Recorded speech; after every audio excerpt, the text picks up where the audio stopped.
ان کا نام ہے البراء ابن مالک الانصاری رضی اللہ تعالیٰ عنہ۔ البراء ابن مالک الانصاری رضی اللہ تعالیٰ عنہ،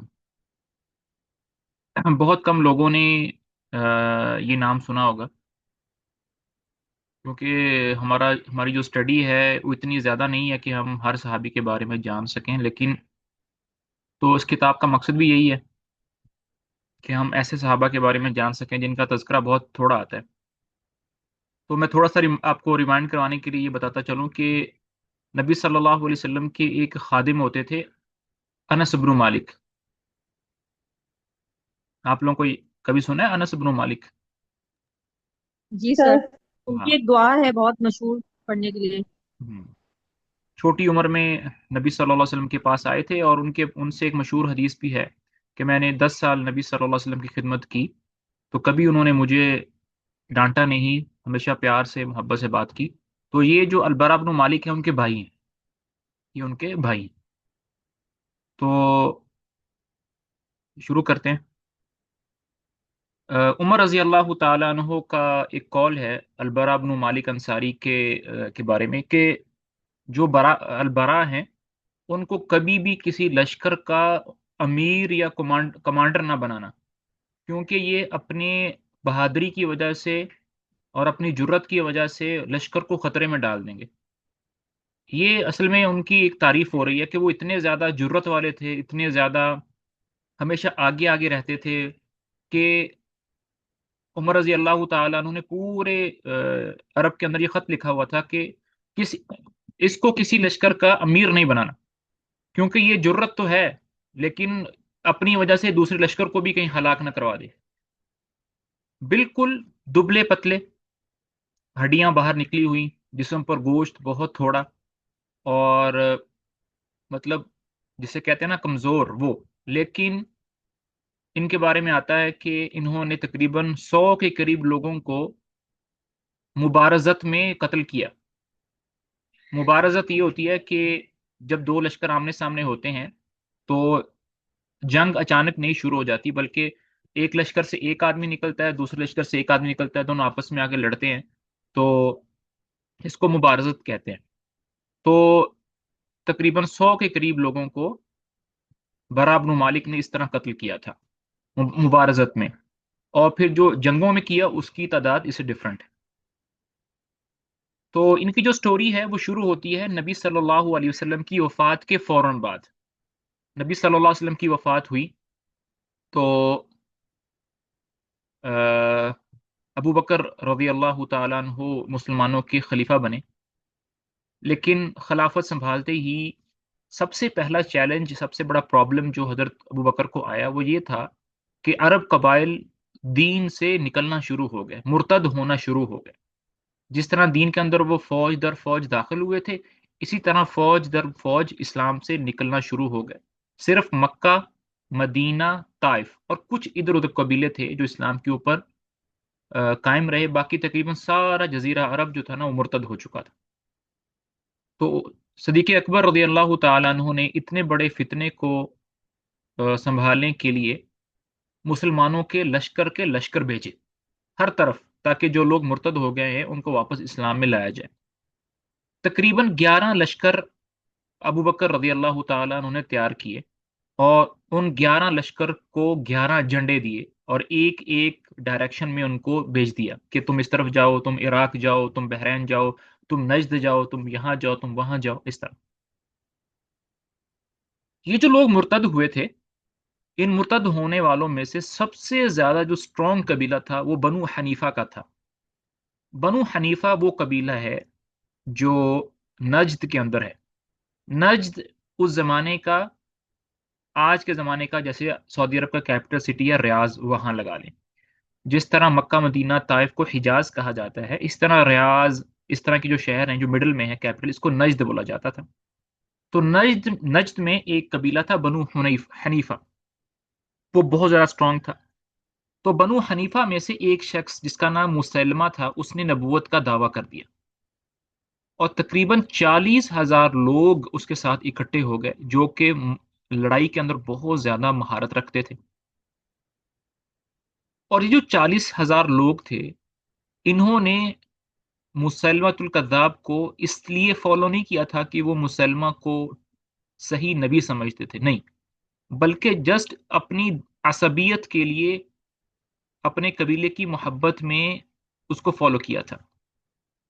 اس لیے وہ کہتے تھے، ان کے بارے میں آتا ہے، بعض لوگ کہتے تھے ان کے قبیلے والے کہ اشہدو ان مسیلمۃ کذاب و محمدن صادق، میں گواہی دیتا ہوں کہ مسیلمہ جھوٹا ہے اور محمد سچا ہے، لیکن کذاب ربیعہ احب الینا من صادقی مضر، لیکن ہمیں ربیعہ کا، بنو حنیفہ کا جھوٹا قریش کے سچے آدمی سے زیادہ پسند ہے، مطلب اتنی عصبیت میں تھے۔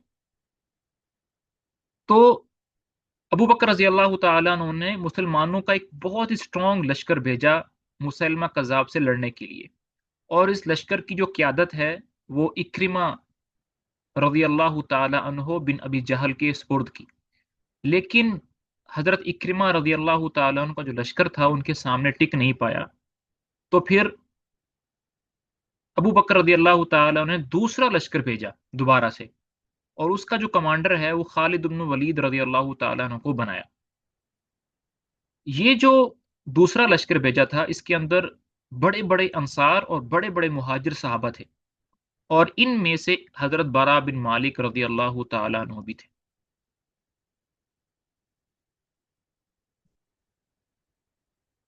دونوں لشکر کی، خالد بن ولید کے لشکر کی اور مسلمہ کذاب کا جو لشکر ہے، ان دونوں کی آپس میں جنگ ہوئی یمامہ میں، جو کہ نجد کے اندر ہے، جو ریاض ہے، آج کل کا ریاض کیپٹل ہے، اس کا پرانا نام یمامہ ہوا کرتا تھا۔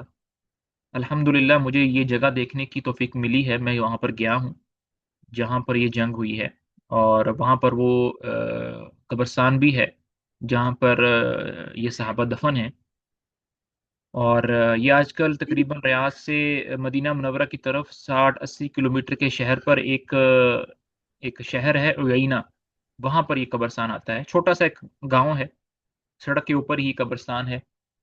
کبھی موقع ملا تو انشاءاللہ بس پر بات ہوگی۔ تو وہاں پر یہ ملاقات ہوئی۔ خالد بن ولید کا جو لشکر ہے وہ بھی شروع میں ڈھیلا پڑ گیا، ان کو بھی کافی ذرا مشکلات کا سامنا کرنا پڑا، کیونکہ مسلمہ کے جو لوگ تھے وہ بہت بہادری کے ساتھ لڑ رہے تھے، مسلمانوں کے کافی لوگ شہید ہوئے، حضرت عمر کے بھائی شہید ہوئے اور بھی بہت سارے صحابہ شہید ہوئے، یہاں تک کہ وہ اتنا آگے بڑھ گئے لشکر والے کہ خالد بن ولید رضی اللہ تعالیٰ عنہ کے خیمے تک آ گئے، اور خالد بن ولید کا جو خیمہ تھا اس کو جڑوں سے اکھاڑ دیا، اور قریب تھا کہ وہ ان کی بیوی کو، خالد بن ولید کی بیوی کو بھی قتل کر دیتے، یہاں تک کہ ایک آدمی نے آ کر بچا لیا۔ جب یہ لوگ اتنا آگے آ گئے، کیونکہ آپ کو پتا ہے جو کمانڈر ہوتا ہے وہ تو بڑا اسٹرانگ پوزیشن میں ہوتا ہے نا لشکر کے، اس کی بڑی سیکورٹی ہوتی ہے، اس کو اتنی جلدی نہیں آپ کر سکتے۔ تو جب ان کو مسلمانوں کو پتا چلا کہ بھئی یہ تو اتنا آگے تک ان کا خطرہ آ گیا ہے کہ یہ تو مطلب مطلب ہمارے جو کمانڈر ہیں ان کے تک آ گئے، تو پھر ان کو احساس ہوا کہ بھئی نہیں، اس طرح نہیں، ہمیں بہت زیادہ محنت سے لڑنا پڑے گا۔ تو خالد بن ولید رضی اللہ تعالی عنہ نے اپنے پورے لشکر کو بلایا، اور انصار کو الگ کر دیا، مہاجرین کو الگ کر دیا، اور پھر انصار میں اور مہاجرین میں سے ہر قبیلے کو الگ الگ کر دیا، اور کہا کہ اب ہر قبیلہ اپنے قبیلے والوں کے ساتھ مل کر لڑے گا، مطلب فلاں قبیلے والے یہاں لڑیں گے، فلاں قبیلے والے اس جگہ لڑیں گے، فلاں قبیلے والے اس جگہ لڑیں گے، تاکہ پتہ چل سکے کہ کون جو ہے نا وہ صحیح طریقے سے لڑ نہیں رہا یا کون سا کمزور ہے۔ دونوں میں پھر سے جنگ ہوئی، اور مسلمانوں کے بہت زیادہ لوگ جو ہے نا وہ شہید ہو۔ ثابت بن قیس رضی اللہ تعالیٰ عنہ، ان کے بارے میں آتا ہے کہ انہوں نے انصار کا جھنڈا پکڑا ہوا تھا، اور کفن باندھ لیا، اور اپنے لیے زمین میں گڑھا کھود لیا اور اس میں اتر گئے تاکہ بھاگنے کا موقع نہ ملے، اور جھنڈا ہاتھ میں پکڑتے ہوئے لڑتے رہے یہاں تک کہ اسی گڑھے کے اندر وہ شہید ہو گئے۔ عمر بن خطاب کے بھائی زید بن خطاب، وہ مسلمانوں کو پکارتے رہے، اے لوگو مضبوطی سے لڑو، پھر کیا ہوا، وہ لڑتے رہے اور وہ بھی وہاں پر شہید ہو گئے۔ سالم مولا ابی حذیفہ، جن کے بارے میں آتا ہے کہ سب سے بہترین قرآن پڑھنے والے تھے، وہ بھی مسلم مہاجرین کا جھنڈا لے کر لڑ رہے تھے، تو ان کی قوم کو ذرا خطرہ ہوا کہ یار سالم جو ہے نا وہ کمزور ہیں، کہیں یہ نہ ہو کہ ہم ان کی وجہ سے ہار جائیں۔ تو سالم کو یہ پتہ چل گیا کہ لوگ میرے بارے میں ایسا کہہ رہے ہیں، تو کہنے لگے کہ اگر میری وجہ سے تم لوگ ہار گئے تو میں بہت ہی برا شخص ہوں. پھر یہ کہہ کر وہ دشمنوں پر ٹوٹ پڑے یہاں تک کہ وہ شہید ہو گئے. مطلب اس طرح بڑے بڑے صحابہ وہاں پر شہید ہوئے. عمر بن خطاب کے بھائی شہید ہو گئے، مولا ابی حذیفہ شہید ہو گئے، ثابت بن قیس، بڑے بڑے صحابہ شہید ہو گئے. لیکن برا بن مالک رضی اللہ تعالیٰ عنہ بہادری کے ساتھ لڑتے رہے. جب بہت زیادہ جنگ جو ہے نا وہ اپنے عروج پر پہنچ گئی، تو خالد بن ولید برا بن مالک کی طرف متوجہ ہوئے اور کہنے لگے، اے انصار کے لڑکے، تم اس طرف آ جاؤ، تم اس طرف آ جاؤ. تو برا بن مالک اونچی آواز سے کہنے لگے، اے انصار، تم میں سے کوئی بھی واپس مدینہ جانے کا نہ سوچے. اگر تم آج ہار گئے تو تمہارے لیے کوئی مدینہ نہیں بچے گا. بس ہم یہیں یہیں پر لڑیں گے، یہیں پر مریں گے، اور یہیں سے اٹھائے جائیں گے اور یہیں سے جنت میں جائیں گے. اب مدینہ جانے کا مت سوچو. پھر انہوں نے مشرکین پر حملہ کیا، اور مشرکین کی جو صفیں ہیں وہ چیرتے ہوئے آگے تک بڑھتے رہے، یہاں تک کہ جو مسلمہ کذاب کا لشکر ہے وہ اس نے ایک باغ کے اندر پناہ لے لی. مطلب اس دفعہ انہوں نے اتنا اچھا حملہ کیا مسلمانوں نے کہ پیچھے ہٹتا رہا ان کا مشرکین کا لشکر، کہ انہوں نے ایک پیچھے جا کر ایک حدیقے کے اندر، ایک باغ کے اندر پناہ لے لی. اس حدیقے میں بہت زیادہ اموات ہوئی تھیں، مسلمانوں کی بھی اور کفار کی بھی. اس لیے اس کو تاریخ میں حدیقۃ الموت کا نام دیا جاتا ہے، یعنی موت والا حدیقہ، کیونکہ بہت زیادہ لوگ اس میں قتل ہوئے تھے. اب یہ جو حدیقہ تھا، یہ اس کی دیواریں بہت اونچی اونچی تھیں. تو مسلمہ کذاب کا جو لشکر تھا اس نے جلدی سے وہ باغ کے اندر گئے اور جا کر دروازے بند کر لیے، اور مسلمان اب چاروں طرف سے محاصرہ لے کر کھڑے. دیواریں اتنی اونچی ہیں کوئی پھلانگ کر نہیں جا سکتا، دروازے اتنے بڑے ہیں کہ ان کو کوئی توڑ نہیں سکتا. اور جیسے ہی مسلمان اس لشکر کے اس حدیقے کے پاس جاتے، تو اندر سے وہ تیر برساتے جو کہ بارش کی طرح گرتے اور مسلمانوں کی اموات ہوتی. اب مسلمان پریشان ہو گئے کہ بھی کیا کریں. تو برا بن مالک رضی اللہ تعالیٰ عنہ انہوں نے کہا کہ دیکھو بھائی، میں ہلکا پھلکا سا ہوں، کمزور سا ہوں. تم ایسے کرو کہ مجھے ایک، جو ہوتی ہے نا ڈھال، مجھے ایک ڈھال کے اوپر بٹھاؤ، اور ڈھال کو نیچے سے نیزوں کے ساتھ اٹھاؤ، اور اٹھا کر جب مجھے دیوار، مطلب اس حدیقے کے اس باغ کی دیوار کے پاس کر دو، تو میں چھلانگ مار کر باغ کے اندر گر جاؤں گا اور جلدی سے اندر سے دروازہ کھول دوں گا. یہ آئیڈیا جو ہے ان کو پسند آیا. تو برا بن مالک رضی اللہ تعالیٰ عنہ کو ایک ڈھال کے اوپر بٹھایا، اور نیچے سے صحابہ نے، 10 کے قریب صحابہ نے اس ڈھال کو نیزوں پر اٹھا لیا، اور جلدی سے جہاں دروازہ تھا دروازے کے پاس اندر کی جانب گرا دیا. اب یہ جو آئیڈیا تھا، یہ مسلمہ کذاب کے ساتھیوں کو پتا بھی نہیں تھا کہ مسلمان ایسا کریں گے. جیسے ہی وہ برا بن مالک اندر گرے اس کے اندر، تو تلوار نکال دی، تقریباً 10 کے لوگ جو ہے نا ان کے مار دیے، اور جلدی سے دروازہ کھول دیا. تو مسلمان جو ہے وہ جلدی سے دروازے کے اندر داخل ہو گئے. تقریباً کہا جاتا ہے کہ 80 کے قریب ان کو زخم لگے تھے دروازہ کھولتے کھولتے. تو جیسے ہی دروازہ کھلا، مسلمان اندر بھاگے اور تیزی کے ساتھ تلواریں شروع کر دی، یہاں تک کہ تقریباً 20,000 کے قریب جو لوگ جو ہے نا مسلمہ کذاب کے مارے گئے. اتنی زیادہ اموات ہونے کی وجہ سے اس کو حدیقۃ الموت کہا جاتا. برا بن مالک کو جلدی سے اٹھایا گیا، بہت زیادہ ان کی بلیڈنگ ہو رہی تھی. ان کو لایا گیا ان کے جہاں پر پڑاؤ ڈالا ہوا تھا کیمپ کے اندر، وہاں لے کر گئے.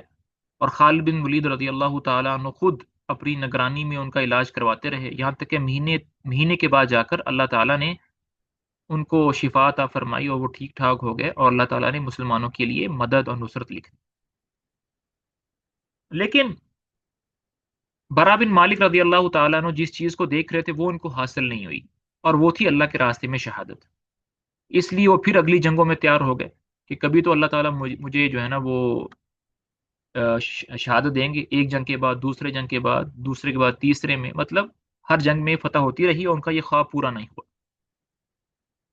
ایک جنگ ایسی آئی جو کہ تستر میں ہوئی تھی، اور جو کہ ایران کا ایک شہر ہے تستر.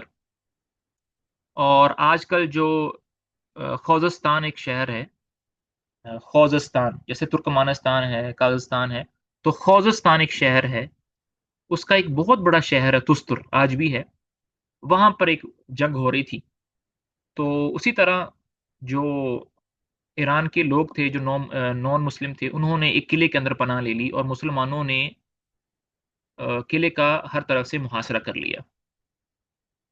اب ظاہری بات ہے کہ جو اندر قلعہ ہوتا ہے اس کے اندر کھانے پینے کا جو سامان ہوتا ہے وہ بہت لمیٹڈ ہوتا ہے، بہت زیادہ نہیں چل سکتا.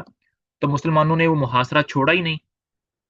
تو جب اندر جو فارس کے لوگ تھے جو نان مسلم تھے، جب ان کو پریشانی ہونے لگی، کھانے پینے کی چیزیں ختم ہونے لگی، تو انہوں نے کیا کیا کہ اندر سے، قلعے کے اندر سے لوہے کی زنجیریں گرم کر کے آگ کے اندر اس کو تیروں کے ساتھ پھینکنا شروع کر دیا. وہ اتنی زیادہ گرم ہوتی تھیں کہ جہاں بھی وہ لگتی تھی جا کے کسی کے جسم میں، تو فوراً گوشت وہاں سے نکل جاتا تھا، صرف ہڈیاں رہ جاتی تھی اور فوراً موت ہو جاتی تھی. تو اسی طرح ہم انتظار کر رہے تھے، تو اندر سے ایک گرم زنجیر آئی اڑتی ہوئی، اور برا بن مالک کے بھائی انس بن مالک، جن کا ہم نے سبق کے شروع میں ذکر کیا تھا، ان کی آ کر چبھ گئی اور ان کے جسم میں آ کر پیوست ہو گئی. جیسے ہی برا بن مالک رضی اللہ تعالیٰ نے دیکھا کہ میرے بھائی کو وہ لگ گئی ہے، تو وہ فوراً آئے اور اس کو نکالنے کی کوشش کرتے رہے. جیسے ہی انہوں نے اپنے بھائی کی جسم سے وہ زنجیر نکالنے کی کوشش کی، تو ان کا وہ ہاتھ جل گیا، اور اس طرح جل گیا کہ صرف ہڈیاں رہ گئی بس، اور گوشت نہیں تھا اس کے اوپر. تو اسی وجہ سے ان کی اسی مارکے کے اندر ان کی جو ہے نا وہ شہادت ہو گئی. اور وہیں پر تستر میں ان کو اللہ تعالیٰ نے جو قبول تھی وہ کر لی. اللہ تعالیٰ برا بن مالک رضی اللہ تعالیٰ عنہ سے راضی ہو جائے، اور ان کو نبی صلی اللہ علیہ وسلم کی صحبت نصیب فرمائے. چلیں جی، آج کا ہمارا یہی تھا. کوئی کوشچن ہے تو آج کے لیسن کے بارے میں پوچھ سکتے ہیں.